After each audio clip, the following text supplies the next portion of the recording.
한동훈의 김건희 여사 문자 일십 논란이 파장이 커지면서 전당대회 표심을 뒤흔들고 있다. 주된 논란은 한 후보가 지난 1월 달입니다. 15일부터 25일 5차례에 걸쳐서 김건희 여사가 보낸 문자에 대해서 읽고 속된 말로 씹어버렸느냐, 이런 것에 대한 적절성, 그리고 과연 총선에 얼마나 큰 영향을 미쳤느냐 등등과 관련된 논란. 일십이라고 하는 것은 이미 대권 플랜을 지난해 말부터 가동하기 시작한 한동훈, 그리고 현재의 권력인 윤 대통령 사이에서 권력 투쟁이 나온 필연적인 결과물이다. 일심이 적절했느냐 하는 평가인데, 한동훈은 여기에 대해서 이제 공적인 문제, 정무적인 사안에 대해서 김건희 여사와 사적인 대화를 나누는 것이 적절치 않다. 일십 이후 한 후보의 윤 대통령 부부에 대한 시선은 더 거칠어졌다. 적대와 경멸이 점증하는 모양새다. 윤 대통령 부부와 일체화하는 순간, 즉 엮이는 순간 차기 대권은 없다는 판단이 굳어진 것으로 보인다. 한과 윤 서로 돌아오지 못할 강을 건넜다.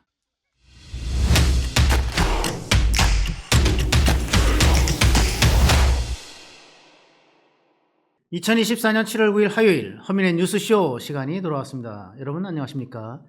네, 계속 비가 내리고 있습니다.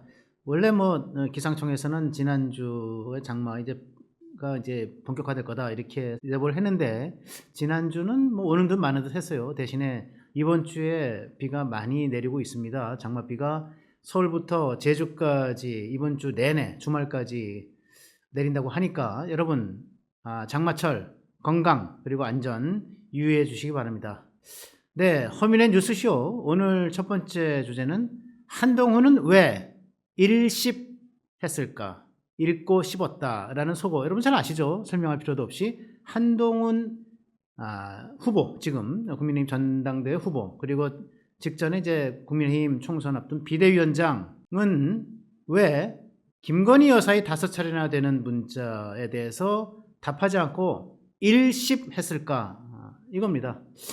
제 개인적인 생각 그리고 분석으로는 이거는 권력투쟁과 관련이 있다.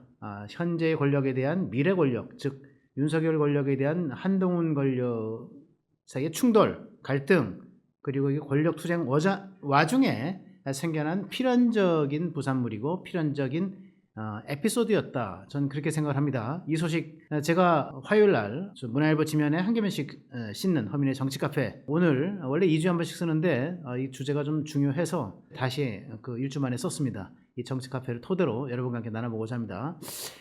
자, 시작하기 전에 구독, 좋아요, 알림 설정 부탁을 드리겠습니다.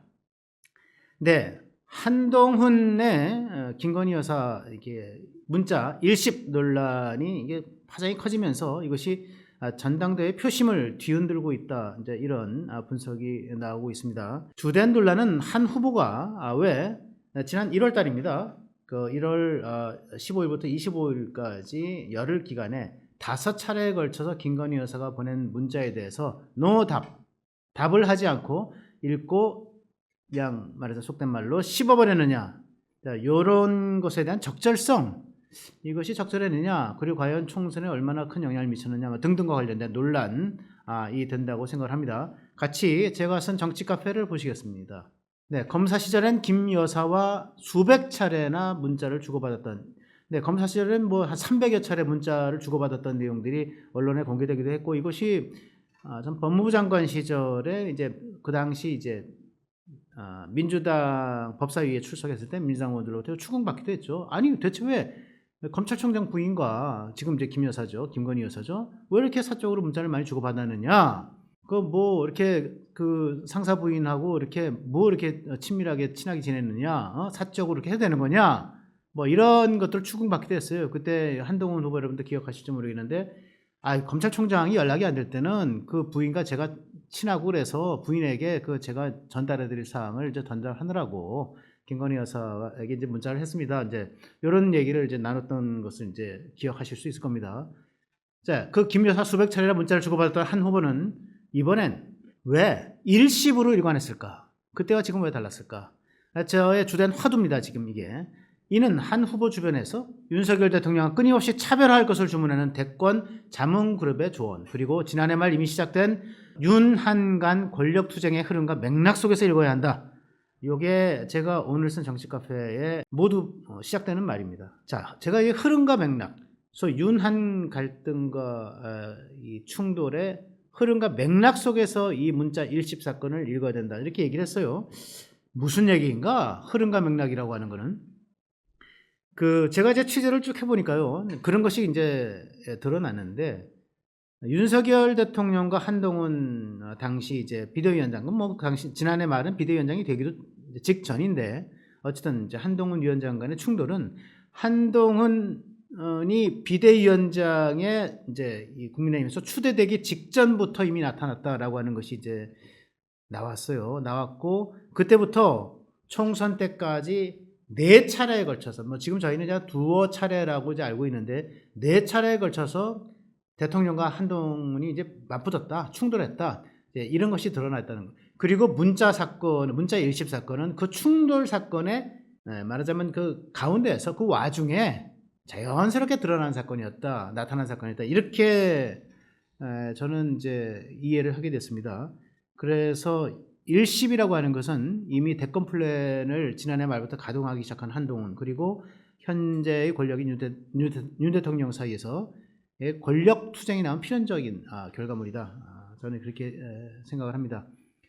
준비하신 자료를 같이 보시겠습니다. 네. 2023년 지난해 12월 19일로 가보죠. 12월 15일입니다. 원래는 12월 15일이 어떤 날인가 하면 윤석열 대통령 부부가 네덜란드 국빈 방문을 마치고 이제 성남 공항에 도착한 날입니다. 귀국한 날입니다.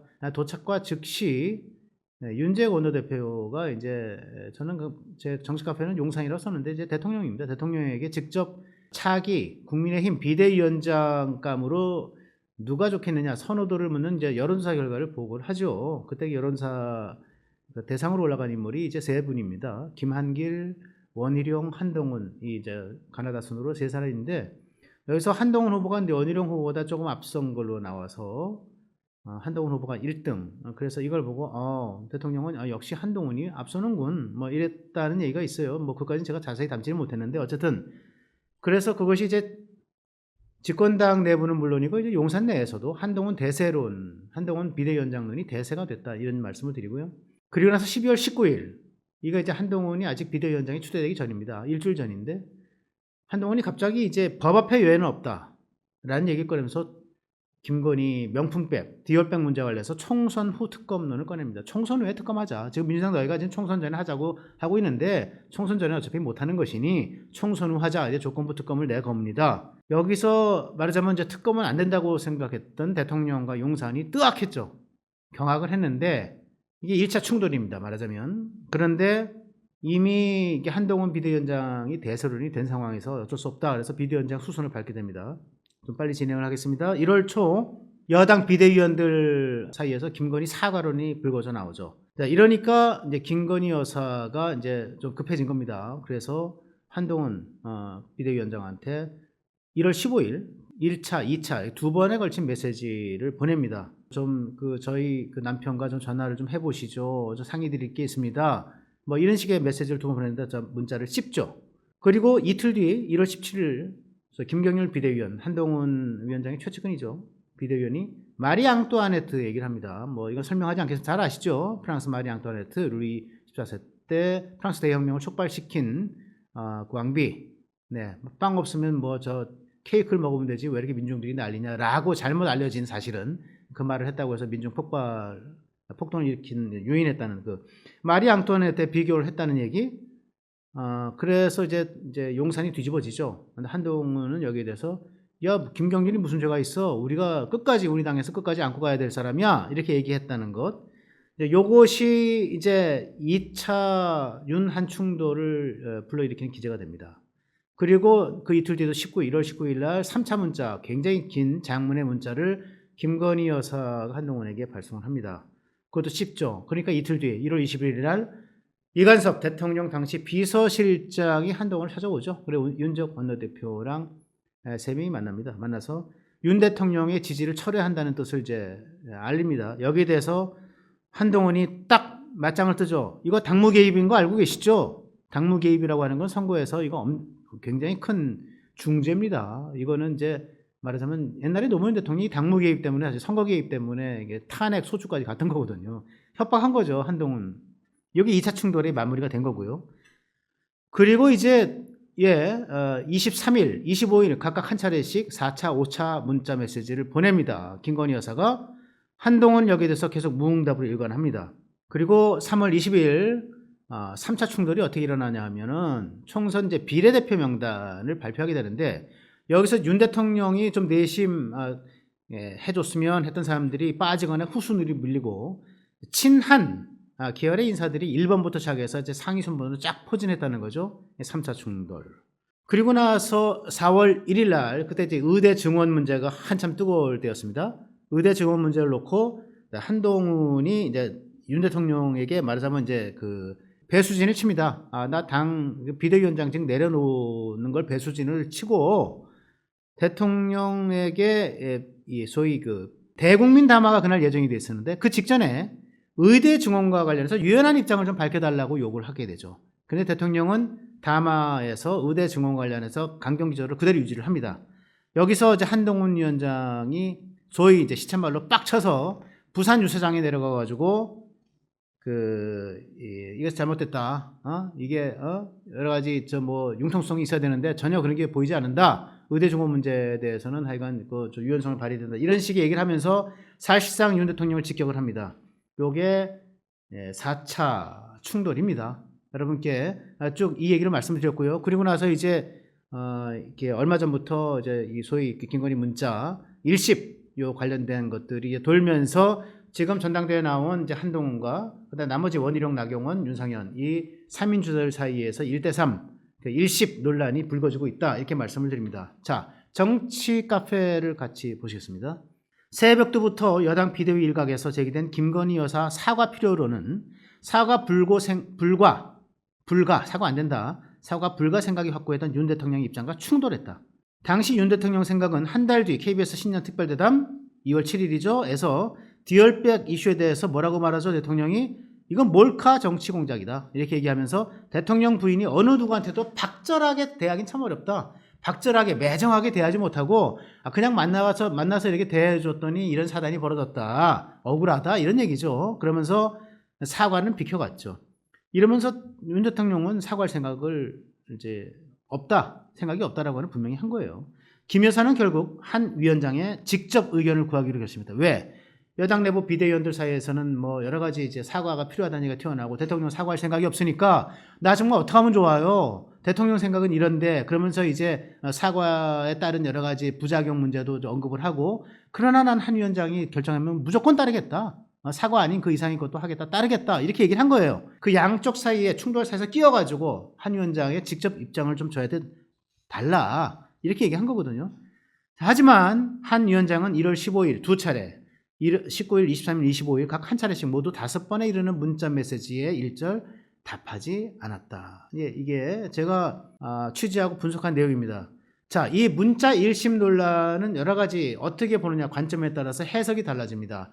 일단 첫 번째로는 일십의 적절성, 일십이 적절했느냐 평가인데, 한동훈이 여기에 대해서 이제 공적인 문제, 정무적인 사안에 대해서 김건희 여사와 사적인 대화를 나누는 것이 적절치 않다라고 해서 대응하지 않았다, 문자를 씹었다, 이렇게 얘기한 건데, 나머지 3인 후보들은 어떻게 하냐면은, 아니 그 절박한 상황에서 김건희 여사의 명품백 문제, 사과 문제가 얼마나 전국이 이슈였느냐, 여기에 대해서 대응하지 않음으로써 그 기회를 빼앗긴 거 아니냐, 사과할 기회가 사라진 거 아니냐. 그리고 네가 공적 채널 어쩌고 했는데, 사실은 네가 그렇다고 공적 채널로 해서 사과를 요구한 게 뭐가 있었느냐. 실제로 그 당시 전후회에서 김관섭 비서실장, 특히 그 대통령의 지지를 철회한다라고 하는 이제, 그래서 뭐 이거 당무 개입이냐 맞섰던 그 상황을 전후에서는 비서실장이나 소위 말해서 공식 채널이라고 한다면 그런 거겠죠. 비서실장이나 정무수석 같은 건데, 그런 것을 통해서 들어온 것이 거의 없었다라고 하는 거고요. 그래서 이게 논란과 시각의 차이가 있는 거고요. 두 번째는 김건희 여사가 사과 의지가 실제로 있었느냐. 한동훈 측은 그 봐라, 문자, 특히 세 번째 문자 같은 거 보면은 사과를 해도 이게 정치적으로 뭐 악용이 되고 효과가 없더라고요. 지지율도 빠지고 이런 식의 표현이 있는데, 이건 사과하기 싫다는 거 아니겠느냐, 이렇게 얘기한 거고요. 나머지 3인 주자 그리고 비한 그룹들의 얘기는, 아니 나머지 다른 문자들을 쭉 보면 사과에 대한 절박한 사과를 할 수 있다. 내가 사과를 한동훈 위원장이 의견을 제시해주면 반드시 사과를 하겠다는 절박한 의지가 숨어들어 있다. 표현되어 있다. 숨어들어 있는 게 아니라 이렇게 얘기를 했고, 설령 사과할 의지가 없다 하더라도 그 중요한 문제에 대해서 집권당의 대표 역할을 하는 비대위원장이 설득을 해서라도 사과를 했어야 되는 거 아니냐, 이제 이런 논란이 있는 겁니다.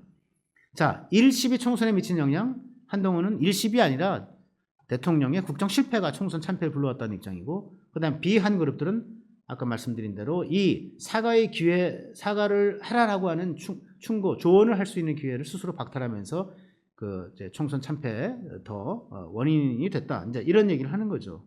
마지막으로 이 1.10 사건이 전당대회에 어떤 영향을 미칠 것인가. 한동훈 친한 측은 이것이 6개월 만에 이 문자가 불거지면서 공개되면서 소위 이제 이 말할까 음모론 같은 게 있는 거 아니냐. 그래서 소위 이제 한동훈을 이제 좀 지지하는 쪽이 더 많아질 거다, 이렇게 기대를 하고 있는 거고요. 비한 그룹 쪽은 오히려 한동훈이 그 당시에 씹어버리면서 사과할 기회를 놓쳐버리게 됐구나.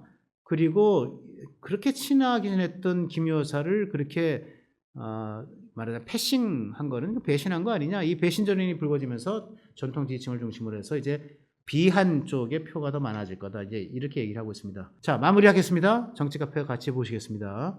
1.10 이후 한 후보의 윤 대통령 부부에 대한 시선은 더 거칠어졌다. 적대와 경멸이 점증하는 모양새다. 윤 대통령 부부와 일체화하는 순간, 즉 엮이는 순간 차기 대권은 없다는 판단이 굳어진 것으로 보인다. 한과 윤 둘은 서로 돌아오지 못할 강을 건넜다. 동과 서 둘은 결코 만나지 못한다는 시인 키플링의 예언처럼, 이렇게 제가 마무리했습니다. 제가 주장하는 바는 다시 한번 간단하게 말씀을 드리면, 윤석열 한동훈 사이에 지난해 말부터 비대위원장 이전부터 있어왔던 충돌, 갈등, 4차례에 걸친 이 갈등 와중에, 즉 권력 투쟁 와중에 벌어질 수밖에 없는 하나의 후과 있고 그 다음에 에피소드였다, 저는 이 말씀을 드리게 됩니다.